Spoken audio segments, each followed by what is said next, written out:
I'm Vanessa Joy, and you're going to watch me edit the photos I took for the holidays of my daughter Felicity. I'm going to edit them both in Lightroom and Capture One, so if you're one or the other, just jump to the section that works well for you. I wanted to make this really relevant to everyone so you can see how I make adjustments no matter what program that I'm working with.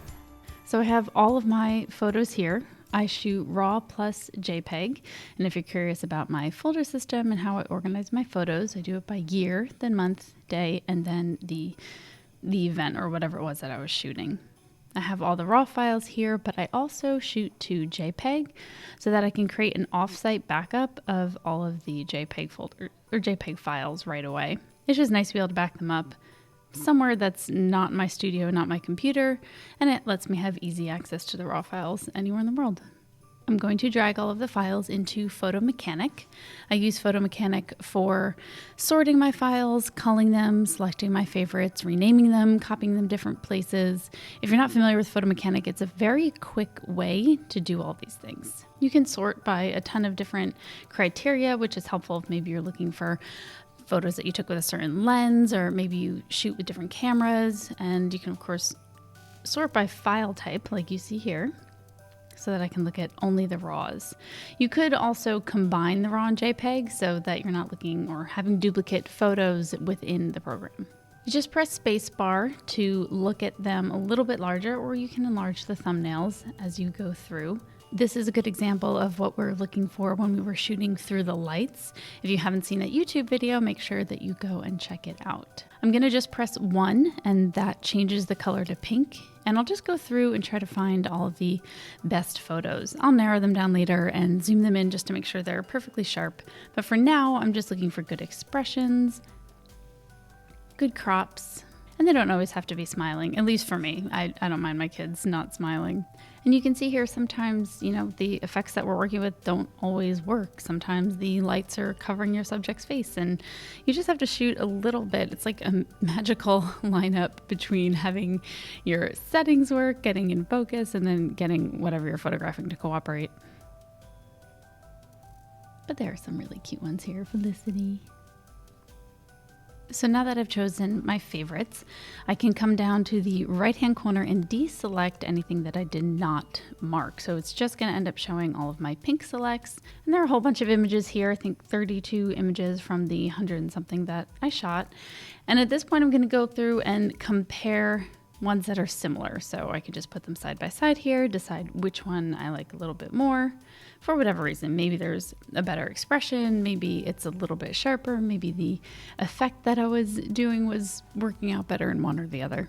Here's another one where I've got two of pretty much the same thing, and I'll just pick whichever one. We'll fix these crops later when we get into Lightroom and Capture One. I definitely like the one here where I can actually see the effect of the light on the bottom left-hand corner. So I'm going to choose that one over the other one that's just like it. I think this one's hysterical. She's like a little caroler.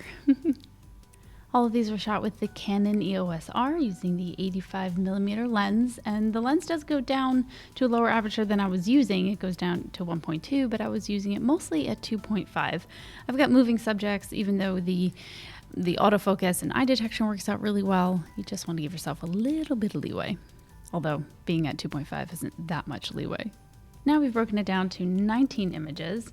I still see some similarities here, but I want to go in and really check the focus on these and narrow them down even further. Realistically, if you're doing this for a holiday photo, all you need is one. All right, so now we have 15 different images, and I think this is a good point to start looking at focus. So I'm going to go ahead and zoom in on the face and double check my focus.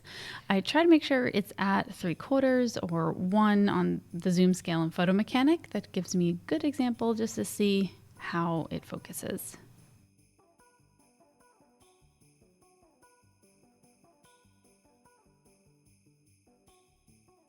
When I'm zooming into the face, it doesn't necessarily have to be perfectly in focus. Always remember the reason you're taking these pictures and what you're going to use it for. Is it going to go on a billboard? No. Is it going to go on your Instagram? Probably. Maybe you'll print it out in a 3x5, 4x6, 5x7 card. So if it's a little bit, hazy like this photo here, or just not quite as sharp when you zoom it in this much doesn't necessarily mean that it's garbage. If you like the expression and you can still use an image, why not? You know, you're not going to notice that it's a little bit fuzzy when you're printing it out on a small card or just posting it on social media.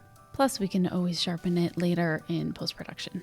So from here, we're going to go into 2 different programs. So I promised you I'm going to show you how to do this in Capture One as well as Lightroom. I want to show you the differences between all of them so that we can just compare. It's nice to compare different editing programs. And here we sorted them, now uncombining the JPEGs and RAWs so that we can just highlight and copy the RAW files and bring them into Lightroom. If you like what you're seeing so far, make sure you download my branding book. It's actually not even a book, it's like a magazine. It's one that I send out to all of my colleagues to network with them and even to clients to show them my value, talk a little bit about what I do and how I can make sure I give them the best day ever. Download it in the link below. It's sure to give you some inspiration for your own marketing materials or just a little bit of eye candy. So if you want to see Capture One, feel free to fast forward to that part of the video a little bit later on. I'm going to go ahead and apply my own import setting that you can grab at the link below. It's a simple preset. It's just one of them. I don't really do a lot to my photos as far as presets, and you'll kind of see how I go through things. But my basic adjustments that I like are in this, I call it the Joyful Lightroom preset. You'll see the images start to pop, and that's just the preset being applied. So it's brightening up a little bit. It's fixing chromatic aberration. It's, you know, fixing any lens distortion that's in there, which with the 85, you're really not going to see a lot. It also is sharpening some of the images. I have some color settings here that I use to balance out skin tones. And then there is a little bit of sharpening as well as camera settings and things. So feel free to check that out. Starting with this first file here, I definitely want to crop it a little bit closer. You know, you want to give yourself some leeway just in case you end up putting this on a Christmas card later that has text over it. So I don't want to zoom it right into her. And I also like following the rule of thirds, placing her more towards the bottom right. You'll see a lot of the highlights here, and it doesn't really bother me so much right now. You know, I want a little bit more contrast to give the image a little bit more pop. Maybe warm it up ever so slightly. I do like a slightly warmer picture. And then of course I can mess with the tint if I feel like it's a little bit too green or a little bit too magenta. Now these are the highlights, and I want you to pay attention to this because we're going to mess with this when we get into Capture One, because the highlights, while I don't mind them here in this case, when I pull them down, it tends to make other things like the skin tone's a little bit muddy. When we get into Capture One, you'll notice that's not going to happen. I like a little bit more contrast to my images, so I want to pull down the blacks, even pull down the shadows. I like my histogram to go all the way to the left so you can get nice deep colors as well as really bright skin tones.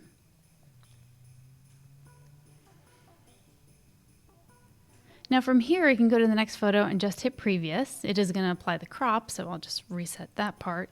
But this is a nice fast way to set up your images and then just copy all the different settings that you've tweaked and adjusted to the next one.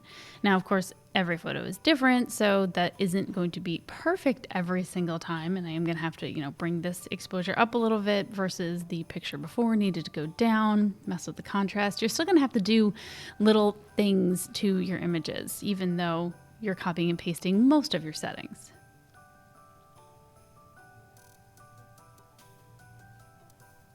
You could also use Synchronize and highlight all of the images to apply those settings from the first picture that you had selected to the rest of the images. That's probably a faster way to do it versus going one by one. And then you can go one by one afterwards and tweak the images so that the exposure is on, and ideally you have a consistency to all of your images. Right up here on the top left, you can really see the distortion of the image, and that's from when we shot through the ornament. So I definitely like this. I think it does fun things to the light. Just need to fix the crop a little bit.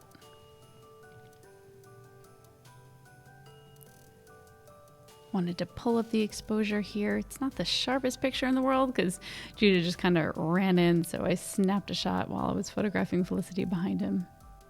The main thing I'm worried about here is skin tones. I don't want to have overexposed skin tones. We want to make sure that they're consistent from photo to photo.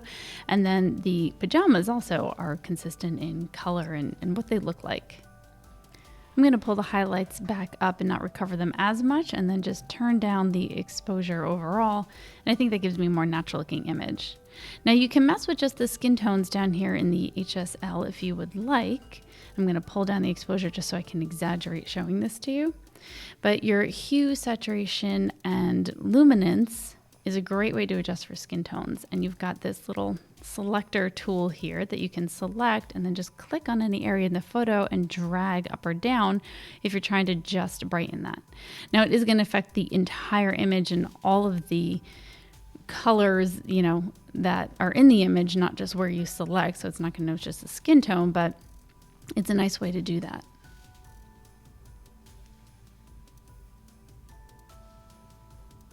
And then of course you can come and adjust the output by yourself just to tweak a little bit.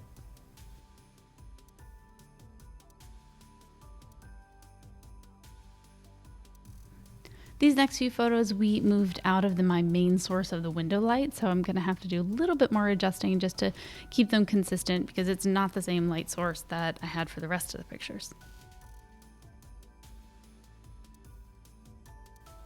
Again, just pulling up the skin tones, and then you could mess with the saturation as well in the skin tones, or even, you know, I know a popular editing style would be to take all the greens out, for example, like this, or to mess with the hue and then change the greens to have a different type of color. And this is a really easy way to do this.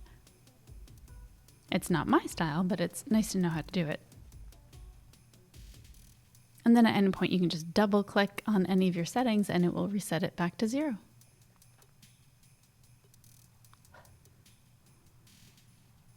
Ideally, you want to be able to shoot somewhat consistently so you have very little tweaking to do and it's not too difficult to get everything to match and look good together.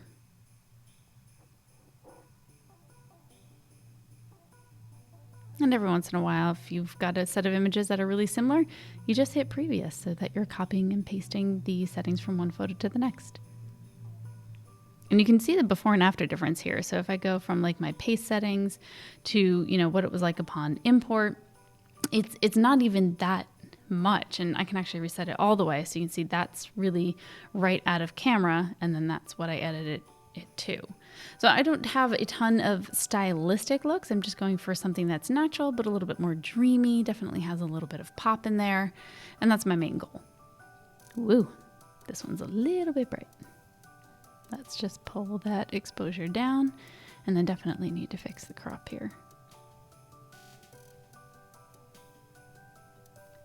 Probably not a final image that I would use, but still nice. So I'm going to export these just by selecting all, right click, export, and these are my exporting settings. You know, I usually put it in the same folder as the original photo, but in a subfolder. We'll just label these Lightroom JPEGs because again, I'm going to edit these in Capture One so you can see the difference between the two programs. There's nothing else too crazy as far as what I've got going on here, you know, making sure that the quality is at 100. I've got 300 on my resolution, want to keep all my metadata, things like that. And then when you're ready, you just hit export and it's going to process all of those files. While that's exporting, let me show you my sharpening methods. I don't do a ton of sharpening, but what I do is sharpen and make use of the masking that you see down below here. I have it set to roughly 89, 90, and what that does, the masking allows just the edges to be sharpened versus, you know, sharpening every little pore in your subject's skin, which, you know, for a child, they practically don't have pores, so it's not much of an issue. But when you're photographing someone who maybe has fine lines or imperfections, the last thing you want to do is highlight them by sharpening them. And then of course I have my removing chromatic aberration and then any distortion in the lens selected as well. All right, so we're done exporting here. I'm just going to close Lightroom so we don't have two big programs running in the background. Now I'm going to take all these same exact photos and drag them into Capture One. So I'm going to go ahead and open up Capture One, and then we'll quickly be able to pull these folders in. Now Capture One has a little bit different of a system They use sessions and catalogs. So I'm just going to go to File, New Session. We'll name it our holiday photos. And then of course you let it know where you want to save all of the pertinent files for editing. Click OK, then it'll open up your new session, and then all you need to do is drag your selected photos into the Capture One icon. They're all going to populate down below. Now you can actually set up Capture One so that you can organize your desktop however you want to. You can have custom tabs, and truthfully, I don't normally edit on this computer. My laptop version of Capture One is actually customized a bit more, but this will do perfectly for now. A lot of what you see here in Capture One is, pretty standard. You'll see most of the same things that you want to change, like white balance and exposure and cropping. There's just little tiny differences in, how each tool functions. It's like the crop, for example, the clicking and dragging is just a little bit different from Lightroom. Oops, I had this set to 16:9. Let's go ahead and put that to 2:3. Now this looks like a normal picture. Again, we're going to try to do the exact same things that we did in Lightroom so I can show you a good comparison. So again, just warming up the image. Now I don't have my Lightroom import preset here like I did in Lightroom, but we can still make it look somewhat similar. And then of course we'll copy and paste settings. You have your basic clarity sliders, and they actually separate clarity from structure, which is kind of nice because I want more of the structure, but maybe a little bit less clarity so that it smooths out the skin tone and looks a little bit more dreamy. There are infinite ways to, mess with your levels. You have curves in here, which is something that you don't have in Lightroom. And, everyone kind of does this differently. But what's nice is the color editor in addition to all of the different controls. Now the high dynamic range, this is what I wanted to show you. So I can pump this all the way up, and you'll notice that it's bringing back a lot more of the information in the highlights than Lightroom did. And you're not getting that muddiness in the skin tone. You can actually do the same thing with the shadow and really bring back all that detail without deteriorating the picture as much as Lightroom does. It's funny, when I first started using Capture One, I actually had the most trouble just not overdoing it. Now the color editor is a lot of fun. It has a lot more controls. It actually looks a little bit more like Final Cut controls. You have the same options where you can use your selector tool, but instead of clicking and then dragging up or down, you just click and select the area, and then you can mess around with the lightness, saturation, hue, smoothness, and then you can change your selection, which is pretty cool. So I can expand it to include more of the yellows, but less of the pinks, if I think that helps with how I'm adjusting and fine-tuning those.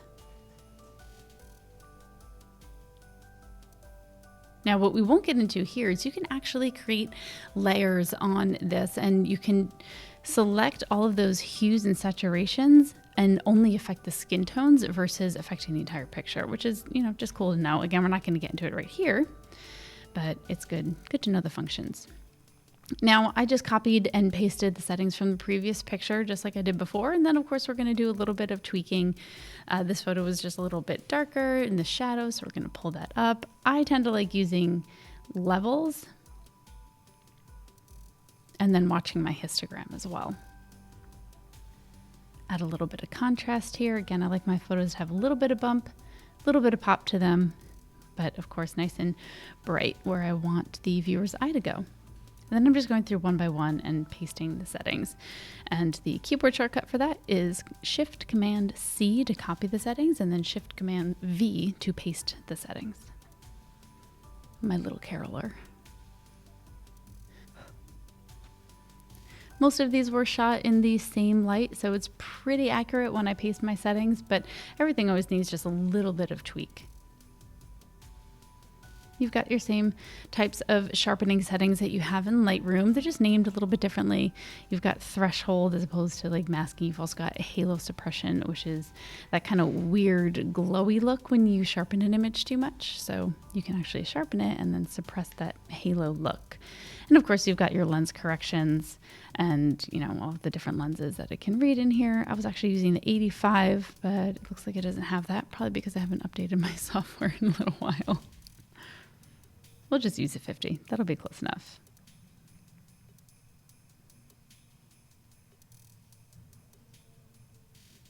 Now this is a good place to use that shadow, high dynamic range, to bring back the detail in the shadow a little bit. Again, you don't want to do too much, but it really is quite a powerful tool. This is another great place to bring back the highlights without destroying the skin tones. I'm really liking the way that the red is coming out in the pajamas and that vibrancy.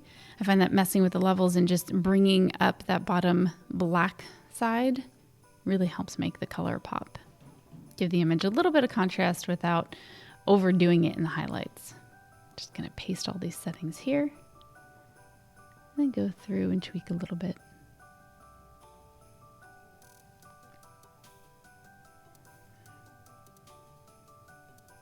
By the way, there's also a brightness slider, which I know a lot of you will probably enjoy. Just really brightens up the entire image without blowing out the highlights. And we're just going to go ahead and crop and then get into processing the photos. So they call them recipes, and Lightroom has something similar where you can just kind of create certain export settings. And this is my typical one where I've got JPEG, quality 100. It's fairly similar to what I'm doing in Lightroom, keeping all the metadata. You tell it where you want it to save to, any other adjustments that you're going to have come out, watermark, things like that. But, we've got 100%. Resolution's 300. You're going to notice when I actually output this, and we'll put the subfolder here, Capture One JPEGs. Oops. And then hit process. It actually processes a little bit faster, I think, but you're going to really notice a big difference between these images and then the Lightroom JPEGs. I want to get these side by side for you. So let me think about the best way to do that. We'll open up a new window, navigate back to that folder where all my images are, and then into the Capture One folder, output Capture One JPEGs. I think I'll copy all the Lightroom JPEGs over to the next one, to the other folder, and you know what, we'll rename one of the set of images so that I'm not overwriting them. And all my images are done. Close this out so we don't get any lag. Actually, let's not close Photo Mechanic. I'll pull them in here. That's kind of the best way to look at them side by side. All right, so let's just look at a couple of these pictures side by side. Overall, I tried to get the same type of feel when it came to the settings, but you're gonna see a little bit of difference. Now, in this one, Lightroom is on the right, Capture One is on the left, and you can really see a difference just in the color. I mean, look at the reds. In Lightroom, they kind of came out a little bit more magenta, while they're a bit more of a true red in the Capture One file. You can also see a difference, and by the way, you might actually like the Lightroom one better. This is not about like what style, because you can edit the style to look pretty similar, but I just want you to notice the difference in the sharpening and the detail as well, because I think there's a huge difference. Look at all the detail, in Lala and her doll in Lightroom, as opposed to in Capture One. You've got a ton of detail here. Everything is just really clean and crisp. It is a little bit more true to color, although again, I think the color part is subjective and you can really do anything you want in either one. But I just think for some reason the Capture One files, they just read raw files in a better way. I find it to be more powerful, more accurate, and more of a clean, crisp image. You can really tell the difference here. Let's throw up another picture. Here we go. And in this one, you can really tell the difference between the color. I mean, look at the reds. There's completely different colors in the pajamas between the two. Again, Capture One is on the left, Lightroom is on the right, but the reds in the pajamas, I mean, the Lightroom almost made them look magenta. Again, I did bring up the vibrance a little bit more in the Lightroom, but you can really see just the differences in how the files are read. In this one, Capture One is on the right, Lightroom is on the left. Let's go to another photo here so you can just see the difference one more time. All right, let's get these two side by side here. I want to show you with, the highlights. So you've got Lightroom is on the right and Capture One is on the left. And just being able to pull back the highlights a little bit more in the Capture One. And you can just see the difference between the two with color and detail, and this is where we brought back the highlights a bit as well. If you haven't given Capture One a try, I really highly suggest it. I'll of course put a link below where you can take a look at Capture One, and then I'll put a link below probably for Lightroom as well. I personally am using Capture One to edit everything on my end because I just like the way it handles the files better. I find that there's more detail in the photos, and even the file size is larger, so there's got to be something more that's in there. So I hope that's given you a good example of how I like to edit and how you can edit your holiday photos, and of course the difference between Capture One and Lightroom, because why not? We can do both. I'm curious, tell me in the comments below what you're editing with, Capture One or Lightroom. As I mentioned, I am Capture One, but I know a vast majority is working with Lightroom, and if I'm editing on my phone, I am working in Lightroom there. Make sure you hit subscribe, hit the bell so you don't miss a thing here. I'm Vanessa Joy. Have a joyful holiday season.